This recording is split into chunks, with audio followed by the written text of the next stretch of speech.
दूसरा, पंचवर्षीय योजनाएं। आपने देखा होगा कि गत प्रारंभ के 40-50 वर्षों में किस योजनाबद्ध तरीके से देश के आर्थिक, सामाजिक, सांस्कृतिक विकास को लेकर बड़े प्रयास किए गए।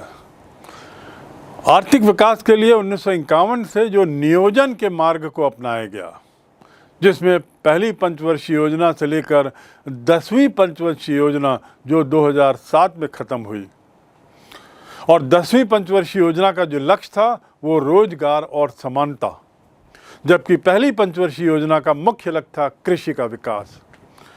तो ऐसा हर योजनाओं के अलग अलग उद्देश्य निर्धारित किए गए स्पष्ट, और ऐसा करते हुए इन योजनाओं के माध्यम से कृषि आधारित उद्योग, लघु और कुटीर उद्योग, इनको प्रोत्साहन करने का कार्य किया गया।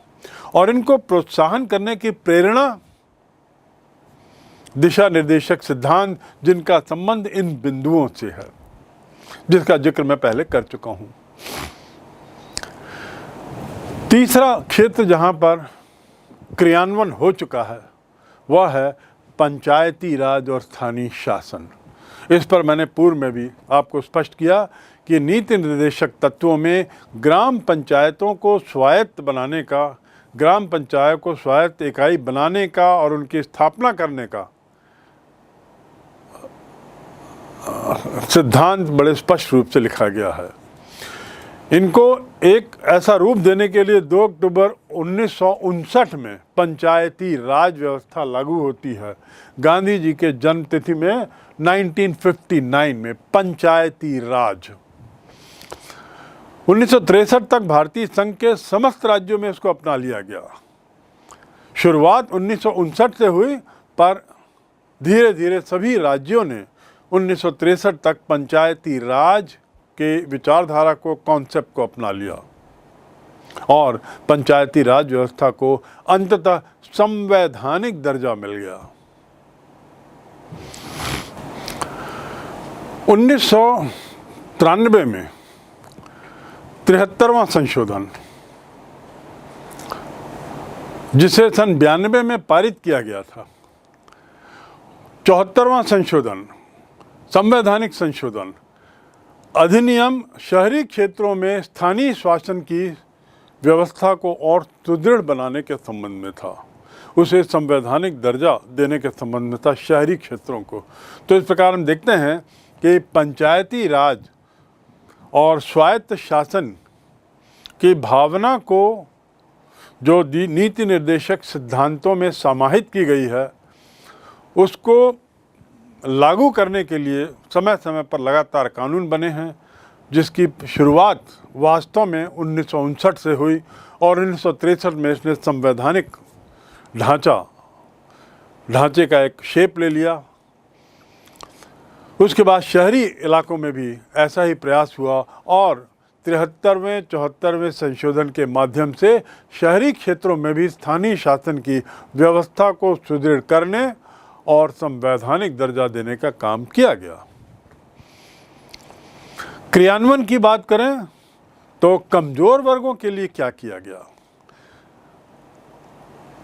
नीति निर्देशक सिद्धांत समानता की बात करते हैं। नीति निर्देशक सिद्धांत हमारे प्रस्तावना के एक मूल उद्देश्य समानता पर काफ़ी बल देता है और उस संबंध में बहुत सारे सिद्धांतों को उसने एन्यूमरेट किया है। उनमें से कुछ सिद्धांत जिन्हें लागू कर दिया गया है, जिन्हें क्रियान्वित कर दिया गया है, उनमें एक है अनुसूचित जाति, जनजाति और पिछड़े वर्गों के लिए आरक्षण, चाहे वो विधानमंडल में हो, नौकरियों में हो और कुछ अन्य सुविधाएं दिया जाना इन कमजोर वर्गों के लिए। साथ ही इस जाति के बालकों बालिकाओं के लिए छात्रवृत्तियों का प्रावधान, निःशुल्क शिक्षा का प्रावधान और कुछ अन्य प्रयास। जैसा मैंने पूर्व में बताया, छत्तीसगढ़ में प्रयास नाम की संस्था के माध्यम से सरकार सतत प्रयास कर रही है कि यहाँ के पिछड़े वर्ग के बच्चे बड़ी बड़ी उच्च संस्थाओं में प्रवेश पाने में सफल हुए। और ये एक बड़ा नॉवेल प्रयोग है और बड़ा सफल प्रयोग है। इसके अलावा अस्पृश्यता यानी छुआछूत, उसके निवारण के लिए बड़े कठोर कानून बनाए, क्योंकि हमारे दिशा निर्देशक सिद्धांतों में एक सिद्धांत ये भी है कि सरकार की राज्य प्रयत्न करेगा कि छुआछूत का जल्दी से जल्दी समापन हो, छुआछूत जल्दी से जल्दी समाज से हटे। उसके लिए बड़े कड़े प्रावधान किए गए। 1990 में 65वां संशोधन हुआ, जिसमें 7 सदस्यीय अनुसूचित जाति और जनजाति आयोग की स्थापना हुई और संवैधानिक दर्जा उसे दिया गया। इसके तहत 73 और 74 संविधान संशोधन में महिलाओं के लिए 50% आरक्षण, ये 1980 के आसपास की बात है, 1990 के आसपास की बात है। और 73वें और 74वें संशोधन में 50% आरक्षण का प्रावधान महिलाओं के लिए किया गया। इसके अतिरिक्त 8 सितंबर 1993 को केंद्र सरकार की नौकरियों में भी पिछड़े वर्गों के लिए 27% आरक्षण का प्रावधान। और ये सब क्यों? क्योंकि हमारे संविधान निर्माताओं ने राज्य से अपेक्षा की है कि सरकार इन पिछड़े वर्गों के लिए विभिन्न तरीके के प्रयास करे, उनके उत्थान के लिए, उनको समाज में बराबर के स्तर पर लाने के लिए। उन्हीं प्रयासों के परिणाम स्वरूप ये सब सुविधाएं और ये सब कानूनी प्रावधान किए गए हैं, ताकि ये कमज़ोर वर्ग जल्दी से जल्दी समाज के समान स्तर पर आ सके। अगला क्रियान्वित क्षेत्र जिस पर काम हो चुका है वह है सामाजिक सुरक्षा से जुड़ा हुआ। सामाजिक सुरक्षा के मायने क्या हैं? वृद्धावस्था, बीमारी, दुर्घटना, ऐसी स्थिति में व्यक्ति अपने को बड़ा असुरक्षित महसूस करता है। वृद्ध होने के बाद कौन देखेगा, देखभाल कौन करेगा, इसको लेके परेशान होता है। लोअर मिडिल क्लास और नीचे के वर्ग के लोग जो बीमार पड़ते हैं उन्हें आर्थिक तंगी परेशान कर डालती है और वे अस्पतालों में उचित इलाज नहीं ले पाते। दुर्घटना आदि की स्थिति में, चाहे वो एक्सीडेंट हो गाड़ियों का तथा अन्य दुर्घटनाएं, जिससे वह परिवार प्रभावित होता है, परिवार के सदस्य विकलांग हो जाते हैं, परिवार के सदस्य किसी को खो बैठते हैं, ऐसी स्थिति में भी सामाजिक सुरक्षा को सुनिश्चित करने के लिए हमारे यहाँ नीति निर्देशक सिद्धांत हैं। और इन सिद्धांतों के तहत कई राज्यों में अब ये प्रावधान किया गया है कि वृद्धावस्था की उम्र आने पर पेंशन दी जाती है, बीमारी की स्थिति में मुफ्त इलाज की व्यवस्था है, और दुर्घटना आदि की स्थिति में बीमा योजना, जिससे एक मुश्त पैसा उसे मिल सकता हो, ये सब प्रावधान किए गए हैं। इसके साथ ही बेरोजगारी की स्थिति में यदि नौकरी ना मिली हो तो अपना जीवन यापन चलाने की स्थिति में बीमा किया गया, बीमा करने का प्रावधान है। और उस बीमे की राशि से, बीमे से जुड़ी हुई राशि से ये अपेक्षा की जाती है कि वह अपना दैनिक जीवन यापन कर सकेगा। ऐसी रोजगार की सुविधाएं बढ़ाने का, यानी रोजगार के ज़्यादा से ज़्यादा मौके तैयार करने के लिए भी सरकार से प्रयत्न किए जाने की अपेक्षा है। Directive principles of state policy में स्पष्ट किया गया है कि राज्य सरकारें इस बात के लिए प्रयास करें कि अपने क्षेत्र में अधिक से अधिक युवा वर्ग, अधिक से अधिक महिलाएं रोजगार पा सकें, उन्हें रोजगार के अवसर मिल सकें। बड़े बड़े उद्योग, उनका राष्ट्रीयकरण, असमानता के उद्देश्य से ही जीवन बीमा का राष्ट्रीयकरण हुआ, 14 बैंकों का राष्ट्रीयकरण हुआ, पर्यटन, परिवहन, कोयला और खान, इन सब का राष्ट्रीयकरण इसीलिए किया गया क्योंकि वहाँ पे असमानता की भावना पनप रही थी। ऐसा क्यों हो रहा था? क्योंकि वहाँ किसी खास तबके, किसी खास वर्ग के लोगों का विकास हो रहा था, जिनका इन उद्योगों में मालिकाना हक था, वे इस बात के लिए स्वतंत्र थे कि वे किसे आगे बढ़ाएं, किस तबके को लेकर चलें।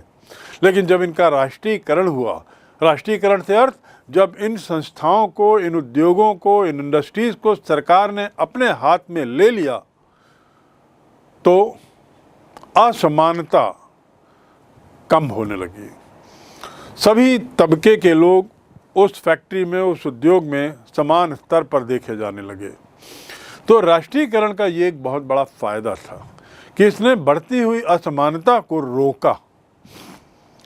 इसने सुनिश्चित किया, राष्ट्रीयकरण ने, कि समाज के सभी वर्ग के लोग इन उद्योगों में स्थान पाएं, जीविकोपार्जन में सफल हुए। क्रियान्वयन वाला अगला क्षेत्र है मूल अधिकार। संपत्ति के मूल अधिकार को सीमित करने की बात जो संविधान संशोधन के तहत की गई वो बहुत महत्वपूर्ण है। 44वां संशोधन ने संपत्ति के अधिकार को सीमित कर दिया, और सीमित क्या, एक तरीके से संपत्ति के अधिकार हमसे ले लिया और मूल अधिकार अब केवल 6 बचे। ये 44वां संशोधन इन्हें मूल अधिकार से हटाकर एक कानूनी अधिकार मत बनाता है, और इन दोनों में बहुत अंतर है। जब मूल अधिकार था तब ये एक तरीके से इसमें पूरी छूट थी। कानूनी अधिकार बनने से सरकार के पास कुछ ऐसे प्रावधान आए जिसके बल पर वह कोशिश कर सके कि समाज में आर्थिक विपन्नता में जो विभिन्नता है उसे कम से कम किया जा सके। अमीर लोग जो अमीर हो रहे हैं उसे रोका जा सके। तो इस प्रकार संपत्ति के मूल अधिकार को सीमित करते हुए सरकार ने नीति निर्देशक आर्थिक सिद्धांत को एक तरीके से कानूनी रूप दिया है। 7वां है न्यायिक व्यवस्था में सुधार। न्यायपालिका को कार्यपालिका से अलग करना बहुत ज़रूरी है ताकि न्यायपालिका कार्यपालिका के दबाव में कार्य न करे। न्यायपालिका कार्यपालिका से प्रभावित होकर निर्णय न दे, अन्यथा वह उचित न्याय नहीं दे पाएगी। अन्यथा वह जो लोग उसके पास न्याय के लिए जाते हैं उनसे न्याय नहीं कर पाएगी। जनता को निष्पक्ष न्याय मिलने में शंका हो जाएगी यदि कार्यपालिका और व्यवस्थापिका एक दूसरे से संबंधित रहें। नीति निर्देशक सिद्धांतों में इस बात की अपेक्षा की गई थी कि सरकार ये प्रयत्न करेगी, राज्य ये प्रयत्न करेगा कि दोनों अलग अलग रहें, और काफ़ी कुछ इस बात में सफलता भी मिली है। यहाँ तक कि लोक अदालतों का भी निर्माण हुआ है। मूल अधिकारों से हटकर न्याय की प्राप्ति के लिए, सामान्य न्याय की प्राप्ति के लिए लोक अदालतों की व्यवस्था का जो प्रावधान राज्यों ने किया है वह इसी दिशा में एक कदम है। न्यायिक व्यवस्था में सुधार। लोक अदालतें क्या हैं? ये एक सामान्य आदमी के लिए जल्दी न्याय पाने का एक जरिया है। अंग्रेजी में जिसे ADR कहते हैं, ADR आर्बिट्रेशन, और इसमें नेगोशिएशन भी आता है। ये सब बातें इसमें आती हैं। इस ADR के तहत सरकार ये प्रयास कर रही है कि कोर्ट के बाहर सेटलमेंट करें। कोर्ट के खर्च से, कोर्ट में होने वाले विलंब से, कोर्ट में होने वाली अन्य कठिनाई से बचते हुए प्रयास करें अपने न्याय पाने का जल्दी से जल्दी, और उसके जरियों में लोक अदालत का प्रावधान बहुत महत्वपूर्ण है। इसके अलावा ADR का प्रावधान भी बहुत महत्वपूर्ण है जिसमें आर्बिट्रेशन भी आता है। ये न्यायिक व्यवस्था में सुधार की जो अपेक्षा हमारे संविधान निर्माताओं ने नीतिगत सिद्धांतों के तहत शासन से की है, राज्य से की है, उसके तहत ये सुधार किए गए हैं। 8वां है अंतर्राष्ट्रीय क्षेत्र में प्रयास। अंतर्राष्ट्रीय शांति सुरक्षा सहयोग, इसमें हमेशा देश इस बात का प्रयास करे कि मामले मध्यस्थता से सुलझाए जाएं, और भारत ने सतत रूप से यही प्रयास किया है। भारत हमेशा गुट निरपेक्षता का पक्षधर रहा है। उसकी विदेश नीति का मूल सिद्धांत रहा है गुट निरपेक्षता। किसी भी गुट में शामिल ना होने का जो उसकी नीति है वह भारत की विदेश नीति का सिद्धांत है।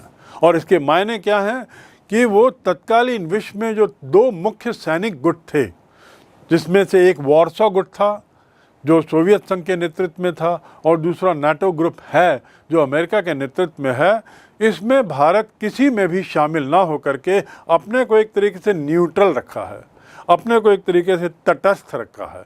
पर तटस्थ का मायने ये नहीं कि अपने को इनएक्टिव रखा है। तटस्थ के मायने केवल ये है कि औचित्य को देखते हुए वह किसी एक का पक्ष लेता है या तय करता है कि वह निष्पक्ष रहे।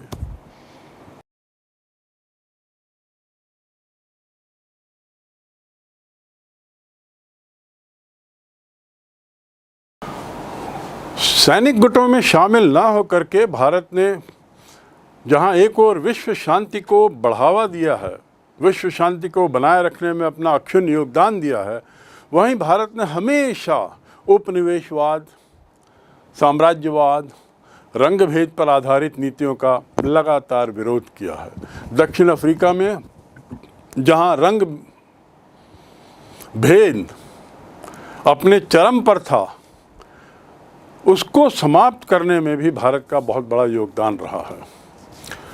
संयुक्त राष्ट्र के जितने भी शांति के प्रयास हुए हैं, भारत ने हमेशा उसका साथ दिया। भारत चाहता है कि परमाणु हथियारों का परीक्षण और उसके निर्माण पर पूरी तरह रोक लगाई जाए। फिर भारत परमाणु परीक्षण क्यों कर रहा है? जब वह स्वयं इसका पक्षधर है कि इस पर रोक लगाई जाए, तो परमाणु परीक्षण क्यों? CTBT पर भारत के द्वारा हस्ताक्षर क्यों नहीं? CTBT पर भारत की सहमति क्यों नहीं? इस मुद्दे के लिए आप राजनीति शास्त्र के अन्य संबंधित अध्यायों को जरा पढ़ें, जिसमें इस बातों पर विस्तार से कहा गया है। पर फिलहाल ये जान लें कि भारत भी परमाणु प्रयोग और परमाणु उपयोग के सख्त खिलाफ रहा है। इतना सब होते हुए भी नीति निर्देशक तत्वों के क्रियान्वयन में बहुत कुछ करना बाकी है। अभी मीलों चलना है। नीति निर्देशक सिद्धांतों की यदि आप सूची देखें जो हमारे संविधान के चौथे भाग में दी हुई है, तो बहुत है। आर्थिक असमानता, बेरोजगारी, निर्धनता, अशिक्षा, इसकी स्थिति अभी भी कमोबेश बहुत बुरी है। कम से कम ऐसी नहीं है जिस पर संतोष किया जा सके। असमानता, आर्थिक असमानता बढ़ती जा रही है। न्याय व्यवस्था भी जो है वो बड़ी महंगी हो चली है, सामान्य व्यक्ति की पहुंच के बाहर है और महंगी होने के अलावा बड़ी विलंबकारी है। अनेकों वर्ष लग जाते हैं न्याय मिलने में, और कहा भी गया है कि विलंब से मिला हुआ न्याय कोई न्याय नहीं है। 10 वर्ष, 15 वर्ष, 20 वर्ष लग जाते हैं किसी एक मामले के कोर्ट में निपटारा होने में। इसलिए ये जो न्याय व्यवस्था है, ये सामान्य व्यक्ति की पहुंच से परे है, उसकी पहुंच से बाहर है, और इसीलिए व्यक्ति को अन्याय भी विवश होकर सहना पड़ रहा है, और ये हमारी आदत में हो चला है। हम भारतीय नागरिकों की आदत में हो चला है कि हम अन्याय को सहते चले जा रहे हैं। ऐसी स्थिति में सरकार का ये दायित्व है कि वो ज़्यादा से ज़्यादा नीति निर्देशक सिद्धांतों को जितनी त्वरित गति से संभव हो उन्हें कानूनी रूप दे सके। नीति निर्देशक तत्वों की व्यवस्था के अनुसार भारत को आर्थिक और सामाजिक न्याय पर आधारित लोकतंत्रात्मक कल्याणकारी राज्य बनाने के लिए प्रयत्न करें, क्योंकि नीति निर्देशक सिद्धांतों का संविधान में जोड़े जाने का उद्देश्य ही है कि ये भारत को आर्थिक और सामाजिक न्याय पर आधारित लोकतांत्रिक कल्याणकारी राज्य बनाने में सक्षम है। तो इस प्रकार हम अब समझ सकते हैं कि नीति निर्देशक सिद्धांत हमारे लिए कितने महत्वपूर्ण हैं। नीति निर्देशक तत्वों के क्रियान्वयन को अभी हमने एक के बाद एक देखा और हमने पाया कि बहुत से नीति निर्देशक सिद्धांत कानूनी दृष्टि से अब लागू हो चुके हैं। एक बार देखें, उसमें पहला है योजना आयोग की स्थापना, दूसरा भूमि सुधार कानून, तीसरा है न्यूनतम मजदूरी अधिनियम, चौथा बाल श्रम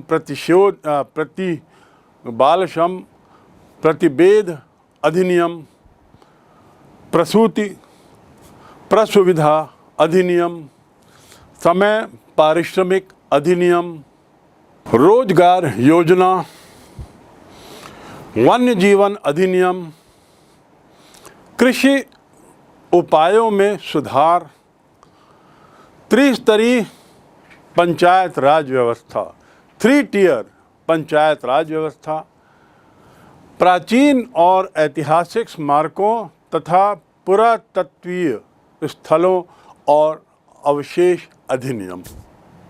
इन सब को हमने नीति निर्देशक सिद्धांतों से लेकर अब इसको कानूनी रूप दे दिया है। और इस प्रकार यदि प्रारंभ में नीति निर्देशक सिद्धांतों की संख्या 100 थी, तो इतने कानूनी प्रावधान बनाने के बाद अब उनकी संख्या कम हो गई है और एक अच्छी सरकार वो होगी जो ज़्यादा से ज़्यादा नीति निर्देशक सिद्धांतों को क्रियान्वित कर दे, उनको कानूनी रूप दे दे।